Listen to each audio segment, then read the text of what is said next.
E afinal, tá aí, gente. Quem matou Marielle? Primeiro a gente cai naquele surubão carioca, né? Os mandantes são um deputado federal, um ministro do Tribunal de Contas do Estado do Rio de Janeiro, o Chiquinho e o Domingos Brazão, outrora conhecidos como os irmãos Metralha, né? O planejador é o chefe de polícia do Rio de Janeiro, Rivaldo Barbosa, chefe da Polícia Civil, né? Que é aquele sujeito que age como cobra, camuflado, mordendo a traição, né? O executor é um ex-policial, o Rony Lessa, e o embaralhador da investigação é ninguém menos que o chefe da Delegacia de Homicídios, Giniton Lages. Quer dizer, é um crime com representação federal, estadual e municipal. É o Estado contra o povo em todas as frentes e por todos os lados. Mas vamos por partes, gente. Primeiro, o sistema. O Domingos Brazão, desde o dia seguinte do atentado a Marielle, ele é acusado de envolvimento no assassinato. E até antes disso. Né? Todo mundo que conhece minimamente o Rio de Janeiro sabe disso desde sempre. E o PSOL em primeiro lugar. Mas a história foi cozinhada porque era preciso apontar o dedo para o Bolsonaro, né? O que é também um dado fundamental desse desmoronamento geral que a gente está assistindo. Não tem como não saber isso no Rio de Janeiro, gente. Olha a biografia desse homem. Em 8 de março de 1987, aos 22 anos, esse Domingos Brazão mata a tiros o vizinho dele, Luiz Cláudio Xavier dos Reis, né, depois de perseguir o cara, ele num carro, atirando, né, e o assassinado na garupa de uma moto, fugindo desesperadamente. Né. E depois de dezenas de tiros e de quilômetros de perseguição, o morto acaba levando um tiro na nuca e o piloto da moto um tiro na cara. Não morreu esse. Mas com isso fica caracterizada a índole violenta, né, de cuja fama os Brazão sempre se valeram para construir a sua carreira na política e no crime. Esse Chiquinho e ele eram conhecidos como os irmãos Metralha. O julgamento desse crime pelo júri nunca aconteceu. Foi adiado em 1990, adiado de novo em 92, e no ano 2000, né, com o Domingos já deputado estadual, o julgamento passou para o Tribunal de Justiça do Rio de Janeiro, que absolveu ele, escapou do júri. Né. No início de 2000, né, ele é investigado pela Polícia Federal por alteração de combustíveis, que é uma das lavanderias clássicas do crime organizado. Entre 2006 e 2008, ele se dedica a lutar contra a instalação da CPI das milícias.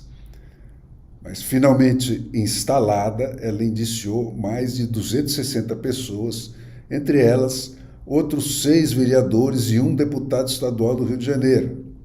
Mas, como sempre, o indiciamento não se transformou em consequência prática nenhuma. Em 2011, o Domingos Brazão foi cassado por compra de votos, mas o Ricardo Lewandowski, do Supremo Tribunal Federal, esse mesmo que agora se vangloria aí da prisão dele, anula essa decisão a pretexto de que as alterações da lei da ficha limpa não valiam para a eleição de 2010. Como no caso do Lula, o mérito nunca entra nas considerações dos fazedores de justiça do Superior Tribunal do Lulismo. Né? O importante são as tecnicalidades, né? Que é muito mais fácil. Né? Não vamos falar mais. Né? No plenário da Assembleia Legislativa do Estado do Rio de Janeiro, esse Domingos é famoso por se aproximar e quase abraçar os seus contendores ali sibilinamente, né, para fazer ameaças ao pé do ouvido. A Cidinha Campos protocolou uma queixa, né, com ele dizendo para ela, numa sala lá da Assembleia: eu mato mesmo, eu mando matar, eu nunca matei uma puta, mas estou louco de vontade de matar. Ela protocolou essa queixa com essa acusação e essa frase, né? Mas foi mais um caso que acabou arquivado no Supremo Tribunal Federal. Nas campanhas eleitorais, né, esses caras, esses par de irmãos aí, expulsam, sob ameaça de morte, políticos e militantes de adversários do Recreio dos Bandeirantes, dessa Praça Seca e de outros redutos que eles têm como exclusivamente deles. E mesmo assim, e talvez até por isso mesmo, né, em 2015, ele consegue 61 votos da Assembleia Legislativa para virar ministro do Tribunal de Contas do Estado do Rio de Janeiro, né, que é um cargo vitalício, com autoridade para julgar os gastos do Estado do Rio de Janeiro e de 91 municípios. Imagina a mina de ouro, né? Ele toma posse 4 horas depois dessa votação, né, para fazer jus a essa vitaliciedade, né, porque ele se sabia ameaçado pelo PSOL, né, que tentou impedir a posse dele. Mas a justiça abonou essa posse. Em 2017, ele é preso pela Lava Jato na Operação Quinto do Ouro, por recebimento de propina para não fiscalizar empresários e para morder obras públicas, né, na mesma operação em que foram presos o Sérgio Cabral e aquele Jorge Pisciani. Mas a justiça soltou ele de novo. Nem por isso ele conseguiu deixar de ser afastado do Tribunal de Contas, para o qual ele só conseguiu voltar em 2023, né, de novo com votos de desembargadores da Justiça do Estado do Rio de Janeiro. No dia 14 de março de 2018, gente, a Marielle é assassinada. E em maio de 2018, né, já surge, 2, 3 meses depois, já surge a primeira pista falsa. Né? Aparece lá um PM, um ex-PM, Rodrigo Jorge Ferreirinha, né, Ferreira, né, que é ligado ao Marcelo Siciliano, outro vereador ligado às milícias, né, adversário dos Brazão, né, que disse que esse siciliano teria mandado o miliciano Orlando Curicica, que tinha sido preso naquele momento, assassinar a vereadora. Mas esse Curicica não entrou, não encolheu, né, e dedou o Giniton Lages, né, o chefe da Delegacia de Homicídios, por ter pressionado ele para assumir a autoria do crime. Já estavam começando a soltar pistas falsas 2, 3 meses depois do crime. Vamos falar um pouco do personagem Eduardo Paes, né? Esse suspeito foi secretário de Ação Social do Eduardo Paes, o amigo do Lula, né? Esse cargo, Ação Social, é quase uma carteira de identidade dos milicianos, né? Porque é o cargo que distribui pequenas ajudas para esses bairros dominados pelas milícias. E o Paes foi também quem lançou o filho do Brazão para vereador. E aí, cara, o que você acha?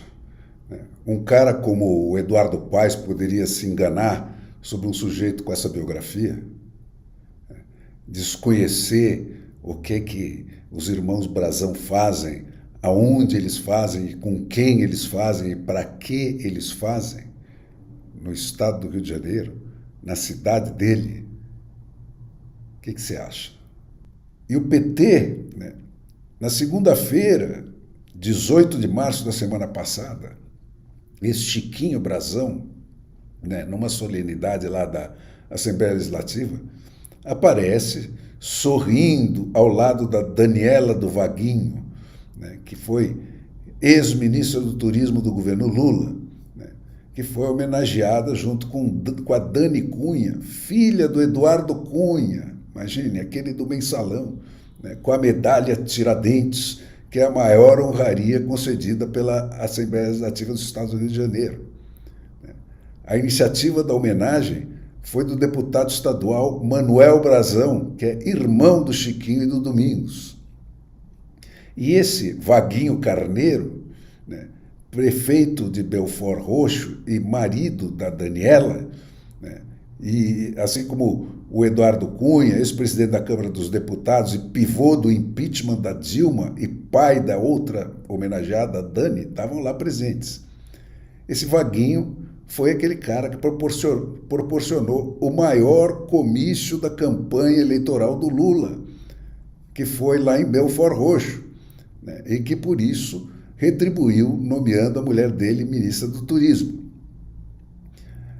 E no dia 24 de janeiro passado, né, o deputado federal Washington Quaquá, né, que também é do Rio de Janeiro e é vice-presidente nacional do Partido dos Trabalhadores, né, defendeu os dois acusados. Diz que conhece o Brazão e considera ele um amigo, e não só não acredita que ele fizesse uma brutalidade dessas, como conhece ele na política, e isso é coisa de gente sem capacidade política, e ele tem muita capacidade política, não precisaria fazer isso, e por aí foi. Né? E aproveitou a ocasião, como sempre, né, para sugerir que o Rony Lessa tem ligações com o movimento bolsonarista, né, e que esse crime teria uma motivação política. Tal, né. Passadas 24 horas da prisão dessa gente, né, nem o Eduardo Paes, nem o Cláudio Castro se manifestaram sobre as prisões. E a história da enrolação, gente, da investigação. Em outubro de 2019, no último ato dela como Procuradora-Geral da República, a Raquel Dodge, né, na sequência da investigação sobre a investigação, né, que ela mandou fazer, né, acusou, em cima desse episódio, desse Curicica aí, né, acusou os Brazão de terem arquitetado esse Ferreirinha, né, como testemunha falsa, e sugeriu a federalização da investigação, lá atrás. Né. Mas a esquerda, com o PSOL à frente, recusou a federalização. Por quê? Porque apontar o dedo para os Bolsonaro era o valor mais alto que se levantava. Então, gente, amigos, negócios à parte. A Marielle, assessora da vida inteira, amiga e confidente, ia ter que esperar. E lá ficaram o Rivaldo e esse Giniton e os Brazão deitando e rolando na desgraça alheia por 6 anos a fio. Esse Rivaldo, no dia seguinte do assassinato, foi visitar as famílias, né, e fez lá um juramento, se dizia amigo da Marielle, tá, fez um juramento que era uma questão de honra resolver esse caso. Tal, né, e no dia seguinte ele botou esse Giniton como delegado da Delegacia de Homicídios, encarregado da investigação, e esse cara foi quem ficou lá empulhando durante 6 anos, né? E, de quebra, aproveitando para vender impunidade. Né? As contas da mulher desse Rivaldo e desse Giniton explodiram nesse período. Né? Foi um grande comércio de impunidade que eles montaram na Polícia do Rio de Janeiro. E a Polícia Federal só voltaria ao caso no governo Lula. Por quê? Porque a luta pelo poder está acima de tudo. Porque não largar a rapadura está acima de tudo. E o Bolsonaro foi a principal ameaça que esse pessoal sentiu a sua hegemonia, né, desde 1985 até hoje. Não tem, gente, moral, nem verdade, nem mentira para esse pessoal. Só tem erros, né, e acertos na luta pelo poder. E até esse momento de apresentar a verdade é uma mentira. Não responde a qualquer descoberta realmente nova. Né? Ele responde à guerra de manchetes que esse pessoal está mantendo para queimar o Bolsonaro, que é a obsessão do Lula. Né? Então, esse momento responde só a um cálculo, né, para a luta pelo poder.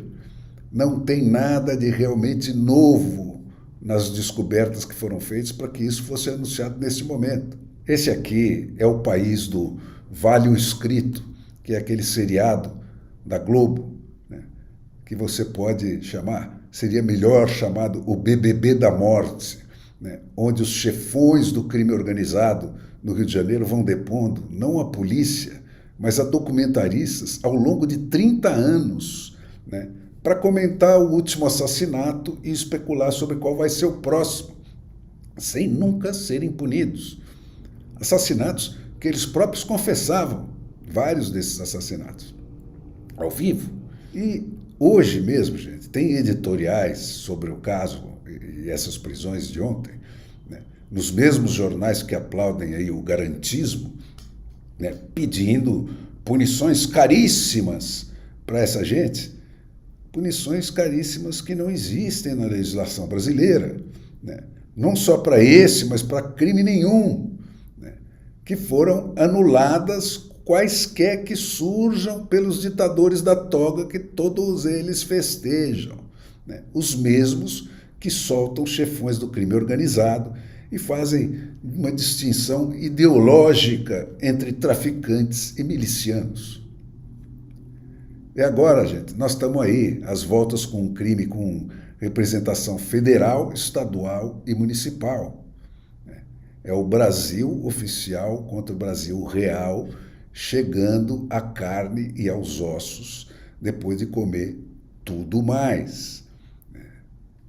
Cara, o Chico Buarque foi profético. O Brasil, e o Rio de Janeiro em especial, chamou o ladrão. E agora está colhendo o resultado. E o Rio de Janeiro, em relação ao Brasil, é uma espécie de eu sou você amanhã. Cara, ainda bem que isso explodiu desse jeito, como um tumor, né? Porque talvez se comece a fazer alguma coisa de sério contra a impunidade no Brasil. Difícil, né? Com essa gente que está no governo, pela razão pela qual está no governo? Difícil.